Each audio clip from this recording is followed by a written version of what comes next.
हुकूमत जमात भी चाहती है कि हमारी हुकूमत कायम और आपस में लड़ा के हम अपना उल्लू सीधा करता है।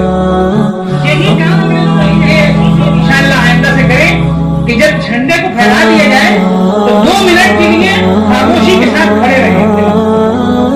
2 मिनट खामोशी के साथ खड़े रहें।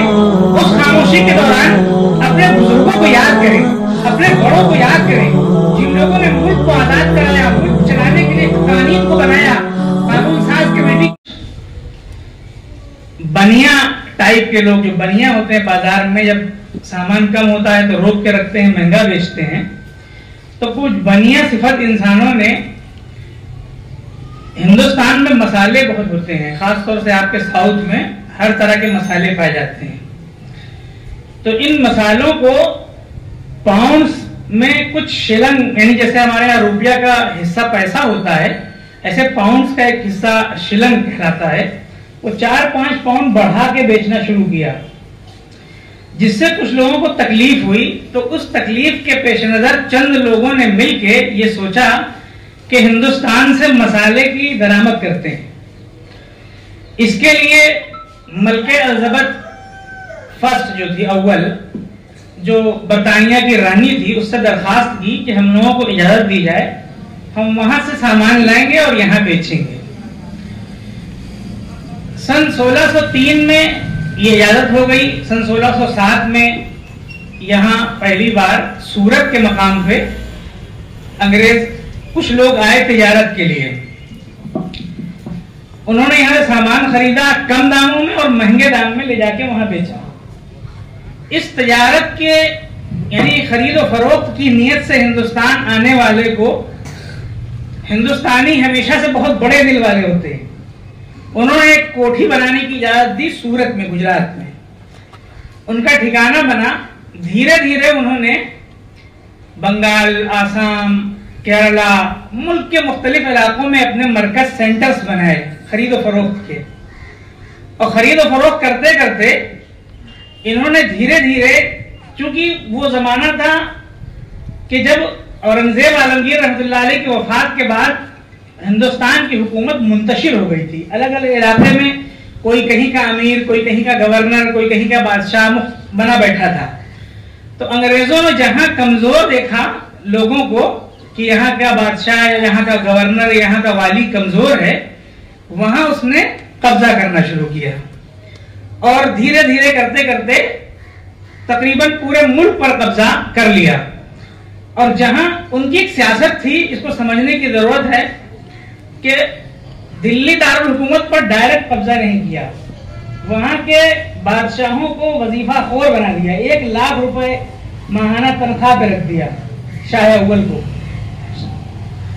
और बादशाहों के घरों में सबसे ज्यादा अंग्रेजों में जो नुकसान पहुंचाया है वो अखलाक खराब किए हैं हिंदुस्तानियों के। हिंदुस्तान बहुत प्यारा मुल्क था, सब लोग बड़ी मोहब्बत से रहते थे। आप अंदाजा करिए कि जिस मुल्क में मुसलमान 700-800 साल हुकूमत कर रहा हो और वहां की जनता परेशान न हो, ये कैसे मुमकिन है? 800 साल 900 साल हुकूमत कर रहे हैं, कोई दिक्कत नहीं है, किसी को कोई तकलीफ नहीं है। मुसलमान अपने मजहब पर अमल कर रहे हैं, गैर मुस्लिम अपने मजहब पर आजादी के साथ अमल कर रहे हैं। आज भी आप देखें कि बाज जगहों पर मंदिर और मस्जिद आजू बाजू बने होते हैं, बने होते नहीं, इतनी प्यार मोहब्बत से रहते थे। इन्होंने अखलाक खराब किए, बादशाहों के घरों में अपनी औरतों को पहुंचाया निकाह करके, वैसे किसी भी शक्ल में।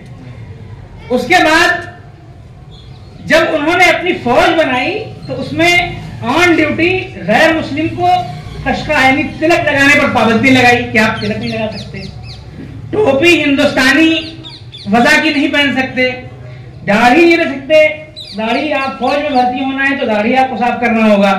जैसे अभी आसानी के लिए समझें कि कॉन्वेंट स्कूल में या जो ईसाई मिशनरी की स्कूल हैं उसमें पढ़ना हो तो आपको बच्चियों को स्कर्ट पहनना होगा, बच्चों को पैंट शर्ट और टाई पहननी होगी, नहीं पहनेंगे एडमिशन नहीं होगा। तो ऐसे कानून बनाए गए कि जिससे धीरे धीरे करके हमारे अखलाक खराब हुए। हमारी जो हिंदुस्तानी तहजीब थी उसको हमने छोड़ना शुरू किया। फिर हमारे दिल दिमाग पे गालिब आना शुरू हो गए और एक लंबे अरसे यानी 1607-8 से आना शुरू हुए और एक लंबे अरसे के बाद तकरीबन 150-200 साल के बाद उन्होंने पूरे तौर पर हिंदुस्तान पर कब्जा जमाया।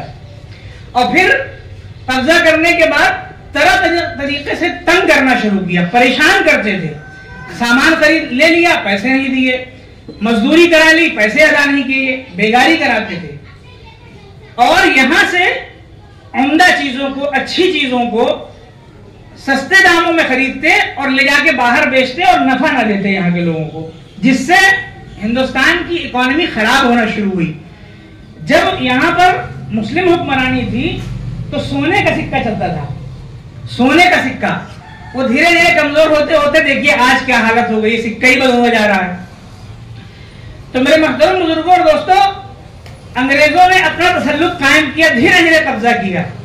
सबसे, अभी बच्चा तकरीर कर रहा था कि सबसे पहले एक बात मैं और बताऊं आपको, क्योंकि आजादी जो छिनी थी और हुकूमत जो गई थी वो मुसलमानों के हाथ से गई थी। हाकिम से महकूम मुसलमानों को बनना पड़ा था, यानी बादशाह मुसलमान थे, अचानक से गुलाम हो गए। मुल्क मुसलमान से छिना था, इसलिए सबसे ज्यादा दर्द भी गुलामी का किसको हुआ? मुसलमान को हुआ था। सबसे ज्यादा तकलीफ जो है वो मुसलमान को हुई थी।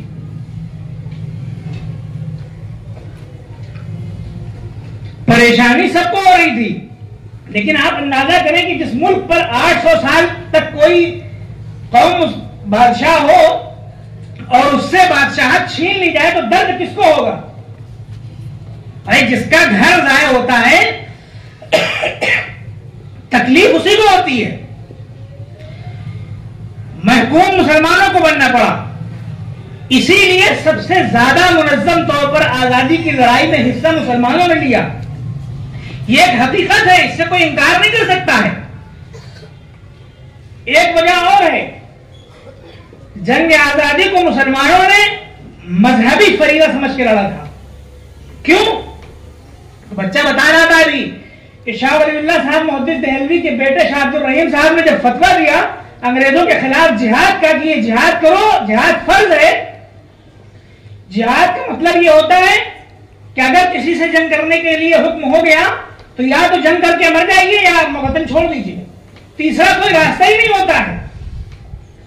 और जिस तरह नमाज पढ़ना फर्ज, हज करना फर्ज, ज़कात देना फर्ज, इसी तरीके से हजरत मौलाना के हुक्म के बाद कि अंग्रेजों के खिलाफ जंग करना फर्ज, तो छोड़ने का कोई चांस नहीं था। इसलिए मुसलमानों ने जंग आजादी को अपने मजहबी जज्बे के साथ लड़ा। और फिर जब जाहिर है कि जंग होती है और हुकूमत वक्त के साथ जंग हो, जब उसके मुकाबले में निहत्ता हो, तो फिर वो तमाम जुल्म सितम बर्दाश्त करने पड़ते हैं जिसका तसव्वुर नहीं किया जा सकता है। मौलाना जाफर खानदेशी रहमतुल्लाह अलैह ने अपनी किताब पैरा पानी में लिखा है कि हम लोगों को पिंजरे के अंदर बंद कर दिया गया था। पिंजरे में, ऐसे पिंजरों में बंद किया गया था जिनमें कीला निकली हुई थी, ना हम बैठ सकते थे ना लेट सकते थे। गर्म पानी में डाल दिया जाता था, खौलते पानी उड़ेल दिया जाता था, तेल के कढ़ाओं में डाल दिया जाता था। ये कहते थे कि आजादी की बात करना छोड़ दो, मुल्क को आजाद कराने की गुफ्तगू करना छोड़ दो। लेकिन मुसलमान सन 1799 से तकरीबन 1757 हो, 1857 हो, 1919 तक तनहा, 1919 तक तनहा मुसलमान जंग आजादी लड़ता रहा। 1919 तक पहली बार हज़रत शेखुल हिंद रहमतुल्लाह अलैह ने महात्मा गांधी को लखनऊ के इजलास के अंदर महात्मा का लक़ब दिया कि आप महात्मा हो, आप सबको आगे लेके चलो। 1919 के बाद हिंदुस्तान का तमाम इंसान, हिंदुस्तान की सारी कौमियत, चाहे वो किसी भी मजहब का हो, सब ने समझ लिया कि बगैर आजादी के कोई चारा नहीं है। और फिर पूरे मुल्क के अंदर किसी एक मकाम, पहले पलासी में जंग हुई, बालाकोट में जंग हुई, पानीपत में जंग हुई, अलग अलग मकाम पे, श्रीरंगपट्टनम में जंग हुई, मुल्क के अलग अलग मकामात में थोड़ी थोड़ी जंग होती थी। कहीं मुसलमान और हिंदुस्तानी जीतते थे, अंग्रेज हारते थे, कहीं अंग्रेज जीत जाते थे, हिंदुस्तानी हार जाते थे। लेकिन 1919 के बाद 1857 की जब जंग हुई पानीपत के अंदर, और उसमें शिकस्त हुई, बहुत भयानक किस्म की शिकस्त, और अंग्रेजों ने समझ लिया कि जब तक इनके कायद, इनके नेता मौजूद है, उलमा मौजूद हैं, हम इस जंग को इनको हरा नहीं सकते, इनके जज्बे जिहाद को खत्म नहीं कर सकते।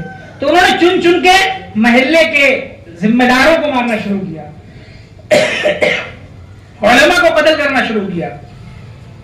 और कत्ल करने के लिए कोई फर्ज जुर्म लगाने की जरूरत नहीं होती थी कि इन्होंने कोई जुर्म किया है।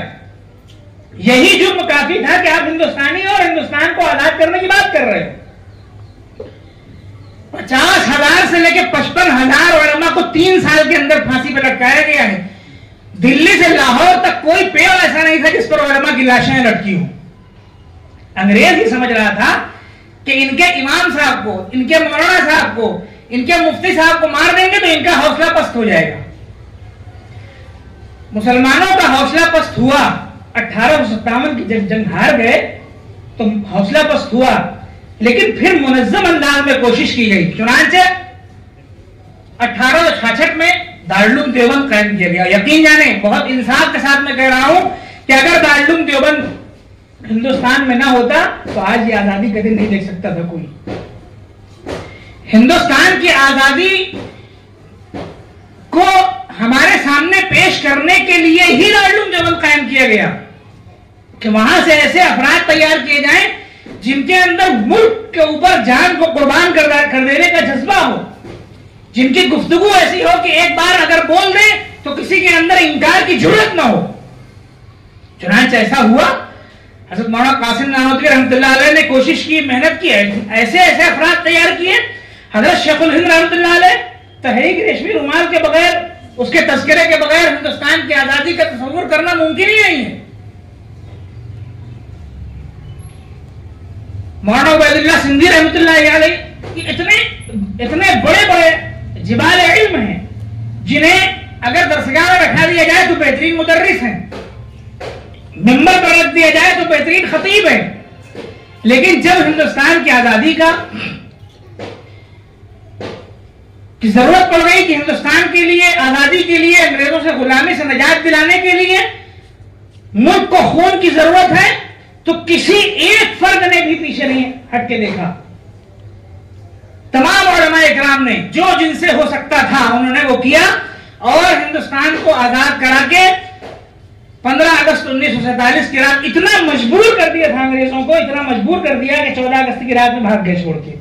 लेकिन अंग्रेज कौम इतनी शैतान कौम थी कि उसने हिंदुस्तान में देखा कि हिंदू और मुसलमान बड़ी मोहब्बत और बहुत आपसी भाईचारे के साथ रहते हैं। उसको खत्म करने के बहुत सारे तरीके अपनाए, यहां तक कि जो जंग में इस्तेमाल होने के लिए गोली और बारूद और कारतूस जो होते थे ना, उस कारतूस में सुअर की चर्बी और गाय की चर्बी मिक्स कर दी कि गाय की चर्बी होगी, पहले कारतूस को दांत से काट के फिर बंदूक में भर के फिर चलाया जाता था कि गाय की चर्बी होगी तो हिंदू नहीं काटेगा और सुअर की चर्बी होगी तो मुसलमान नहीं काटेगा।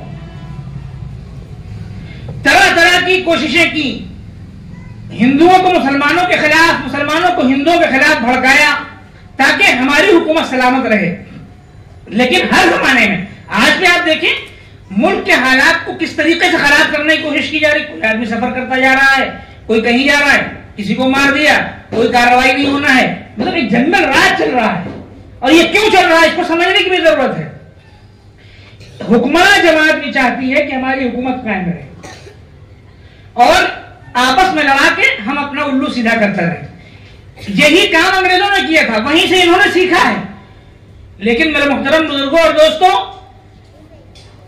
हमने यानी हम हिंदुस्तानियों ने अंग्रेजों को भी शिकस्त दी थी, इंशाअल्लाह इस जमाने के फिरकापरस्तों को भी शिकस्त देंगे। अगर ये हमको आपस में लड़ाने की कोशिश करेंगे, हम उसका जवाब प्यार मोहब्बत से देंगे। लेकिन मेरे मोहतरम बुजुर्गों और दोस्तों, बहुत इंसाफ के साथ मैं कह रहा हूं कि प्यार मोहब्बत का हरगिज मतलब ये नहीं है कि आओ हमको मार दो हम खामोश बैठे रह जाएंगे, ये नहीं हो सकता है। नबी करीम सल्लल्लाहु अलैहि वसल्लम ने फरमाया कि उनसुर अखाका ज़ालिमन औ मज़लूम, अपने भाई की मदद करो चाहे वो जालिम हो और चाहे मजलूम हो। मजलूम की मदद करना तो समझ में आता है कि एक आदमी पर जुल्म हुआ, आपने उसके साथ खड़े हो गए। जालिम की हम कैसे मदद करें? जालिम की मदद ये करें कि उसके हाथ को रोक दें कि मजीद जुल्म ना करे, वो इस तरीके से जुल्म करें। अगर कोई शख्स आपके ऊपर हमलावर होता है, अल्लाह के नबी का साफ फरमान है कि मन कुदरा दून इर्ज़िही फहुव शहीद, जो आदमी अपने इज्जत नफ्स के लिए लड़ता हुआ मर जाए या मार दिया जाए तो शहीद है। मन कुतिला दूना मालिही फहुव शहीद, कोई आदमी आपके घर में घुस गया, सामान चोरी करने लग गया या आपको छीन रहा है, जबरदस्ती रॉबरी कर रहा है, तो आप क्या कहेंगे? ये और रखा है, ले जाओ। यह मकसद हरगिज नहीं है। प्यार और मोहब्बत का मकसद यह है कि हम किसी पर जुल्म नहीं करेंगे, हम किसी को सताएंगे नहीं, हम किसी को परेशान नहीं करेंगे, हम कोई ऐसा काम नहीं करेंगे जिससे किसी की दिल आजारी और तकलीफ होती हो। लेकिन हमारी दिल आजारी या तकलीफ होगी तो हत्तल इम्कान माफ करेंगे, लेकिन अगर माफ करने से काम नहीं चल रहा, माफ करते ही चले जा रहे हैं, तो हम रिटेलिएट करेंगे, हम उसका जवाब देंगे। मुल्क के अंदर जितने भी माहौल खराब करने की साजिशें हो रही हैं, अपनी जाने बहुत कम तादाद में ऐसे लोग हैं जो मुल्क की फजा को खराब कर रहे हैं, बड़ी तादाद में वो लोग हैं जो मुल्क की फजा को अच्छा करना चाहते हैं। तो हम लोग हमेशा ये कोशिश करेंगे इंशाअल्लाह कि आपस के अंदर किसी किस्म की कोई लड़ाई दंगा ना हो, आपस में एक दूसरे से मोहब्बत कर, किसी के यहाँ मैयत हो जाए, किसी के यहाँ कोई तकलीफ हो जाए, हमें खड़े होना चाहिए, हमारा पड़ोसी हो। जब मुसलमान शुरू में हिंदुस्तान आया तो कोई लड़ाई दंगा करके मुसलमान नहीं होते थे, लोग देखते थे कि बस ये बिजनेस करता है, इतना शरीफ है, इतनी ईमानदारी के साथ मामलात करता है। अखलाक से मुतासिर होकर लोग मुसलमान होते थे कि मुसलमान ऐसे होते हैं। आज हमारे अखलाक इतने खराब हैं कि दूसरों पे निगाह में ये बना हुआ कि मुसलमान दुकानदार है, पक्का झूठ बोलता होगा, इसके यहाँ सामान ले लो, चलो कहीं और से ले लेते हैं। हमारे पास हुक्म रसूलुल्लाह सल्लल्लाहु अलैहि वसल्लम का ये है कि अगर सच्चा ताजिर होगा तो आखिरत में नबियों के साथ उठाया जाएगा। हमारी दुकान के बारे में हमारा भाई कहता है कि ये मुसलमान की दुकान है, यकीनन दगाबाजी कर रहा होगा, 2 नंबरी माल बेच रहा होगा। लोग हमसे नफरत क्यों कर रहे हैं?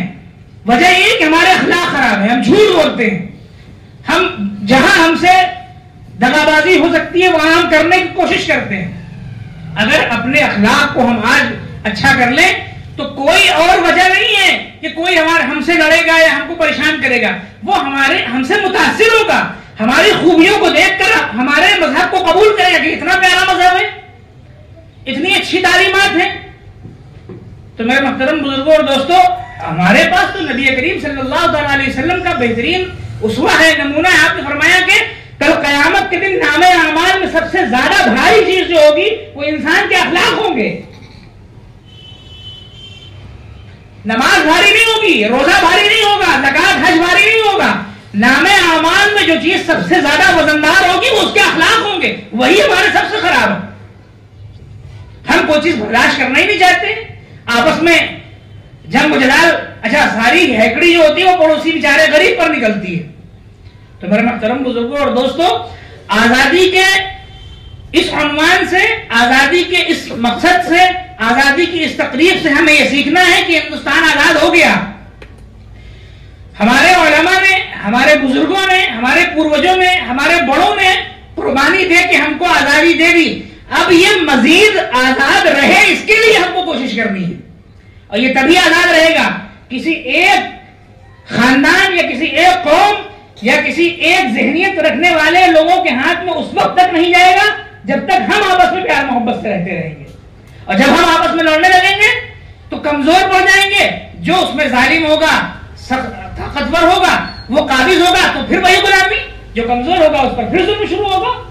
तो मेरे मुहतरम बुजुर्गों और दोस्तों, आजादी की जिद्दोजहद के अंदर 1799 से लेकर के 1919 तक बहुत बड़ा तबका हमारे उलमा इकराम का इसके अंदर शरीक रहा, मुख्तलिफ मौकों पर जिहाद किया, अंग्रेजों के साथ उसके लड़ाइयां की, जंगें की, और उसके बाद फिर जब पूरे मुल्क ने एक बारगी तहरीक पैदा कर दी, यानी कोई गोशा और कोई खित्ता नहीं बचा मुल्क का, और सब खड़े हो गए अंग्रेजों के खिलाफ। तो अंग्रेजों ने जो है यहां से देखा कि अब हमारा काम नहीं बनने वाला, तो उन्होंने जाते जाते एक बीज बो दिया कि मुल्क को 2 हिस्सों में तकसीम कर दिया। जाते जाते उन्होंने एक शर्त लगा दिया कि 2 हिस्सों में तकसीम कर दिया कि आधा इधर और आधा उधर, और ये तकसीम मजहब की बुनियाद पे कर दी। ये तकसीम मजहब की बुनियाद पे कर दी, जिसकी वजह से आज तक परेशानी खड़ी है। लेकिन मेरे मोहतरम बुजुर्गों और दोस्तों, हम कुर्बान जाए अपने अकाबिरीन पर, हम अपने उन बड़े लीडरान पर जिन्होंने यह फैसला किया था कि 1947 के बाद हम मुल्क छोड़कर नहीं जाएंगे। मौलाना अबुल कलाम आजाद साहब रहमतुल्लाह अलैह की तकरीर जो उन्होंने जामे मस्जिद दिल्ली के सीढ़ियों पर खड़े होकर की थी, उनकी आखिरी तकरीर आप सुने उसको। हजरत फरमाते हैं कि हमने इस मुल्क को अपने खून से सींचा है और हम इस मुल्क को छोड़कर नहीं जाने वाले हैं कहीं, और जो लोग जा रहे हैं उनको रोकने की कोशिश की। तो मेरे मुहतरम बुजुर्गों और दोस्तों, मुल्क की आजादी के अंदर जो उलमा का, मुसलमानों का, हिंदुस्तान के हिंदुस्तानियों का, चाहे वो किसी भी मजहब से ताल्लुक रखते हो, उनका जो हिस्सा है उसको अपनी नस्ल को बताना है, उसको याद कराना है और समझाना है। और एक बात ये सब लोग इंशाअल्लाह आइंदा से करें कि जब झंडे को फहरा दिया जाए तो 2 मिनट के लिए खामोशी के साथ खड़े रहें अपने मकाम पर। 2 मिनट खामोशी के साथ खड़े रहें। उस खामोशी के दौरान अपने बुजुर्गों को याद करें, अपने बड़ों को याद करें, जिन लोगों ने मुल्क को आजाद कराया, मुल्क चलाने के लिए कानून को बनाया, कानून साज कमेटी के अंदर शरीक रहे, मुल्क के लिए किसी भी शक्ल में कुर्बानी दी, चाहे वो पैसे से कुर्बानी दी हो, चाहे वो जान से कुर्बानी दी हो, चाहे वो अपने दिमाग और कलम से कुर्बानी दी हो, किसी भी तरीके से कुर्बानी दी, उसको याद करें। और जो मुसलमान उसमें शामिल थे उनके लिए मन मन में इशारे सवाब करें। तो 2 मिनट के लिए इस झंडा फहराने के बाद राष्ट्रीय गीत जब पढ़ दिया जाए तो 2 मिनट खामोशी से अपने मकाम पर खड़े रहना चाहिए और इस दौरान उनको याद करना चाहिए और अपने बच्चों को बताना चाहिए। और प्यारे बच्चों, आप लोगों का तो जो मकाम है ना, यकीन जाने हजरत मौलाना कासिम नानवी रहमतुल्लाह अलैह ने हिंदुस्तान की आजादी के लिए जिस मकसद से दारुल उलूम देवबंद को कायम किया था, वो एक मरकजी इदारा था। उसके अलावा पूरे मुल्क के अंदर मदारिस का जाल पैदा किया। उसकी वजह यह थी कि अंग्रेज हमारे दीन पर, अंग्रेज हमारी तहजीब पर हमलावर हो रहा था।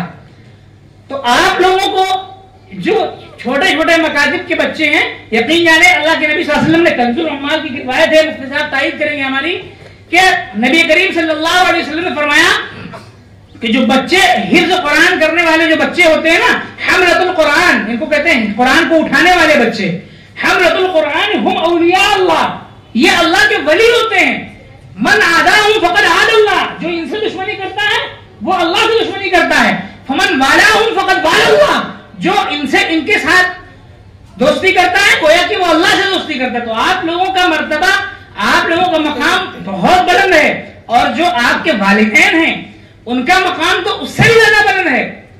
एक रिवायत में आता है कि हाफिज़ कुरान की जब वफात होती है तो अल्लाह रब्बुल इज्जत जमीन से कहते हैं फ़अौहा इलैहिल अर्ज़, अल्लाह रब्बुल इज्जत वही भेजते हैं। वही का मतलब जमीन को मुखातब होकर कहते हैं अल्लाह ताकुली जसदा, कि ऐ जमीन ये हाफिज है, इसके जिस्म को, इसके बदन को मत खाना। अल्लाह ताकुली जसदा, तो जमीन जवाब देती है कई फाकुली, मैं कैसे जमीन को खा सकती, मैं इसके बदन को कैसे खा सकती हूँ। वल कुरान फी जौबी, जबकि कुरान इसके सीने के अंदर। तो मेरे मुहतरम बुजुर्गों और दोस्तों, खास तौर से जो वालिदैन हैं उनको, और जो बच्चे हैं, आप मामूली नहीं हो, आप मामूली नहीं हो। आपको अल्लाह, भाई मोहल्ले के अंदर और भी बच्चे हैं, वो क्यों नहीं हिफ्ज कर रहे, और भी तो बच्चे हैं, लेकिन अल्लाह ने आपको मुंतखब किया है। मेरे प्यारो, अल्लाह ने आपको मुंतखब किया आपके कुरान की हिफाजत के लिए। आपका एक मकाम है अल्लाह के यहाँ, आपकी एक वैल्यू है। आप अपनी वैल्यू को समझें। आप दूसरे महल्लों के बच्चों की तरह नहीं कि आपको जो है जैसे वो है वैसे, आपकी अपनी अलग शनाख्त है, अपनी अलग पहचान है, आपकी हैसियत है। तो अपनी हैसियत को भी आप लोग समझें, अपने असातिज़ा की बातों को माने, अपने वालिदैन की बातों को माने, अपने मदरसे का एहतराम करें, और जिस काम के लिए अल्लाह ने मुंतखब कर लिया है आपको, उस काम में मेहनत से लगे।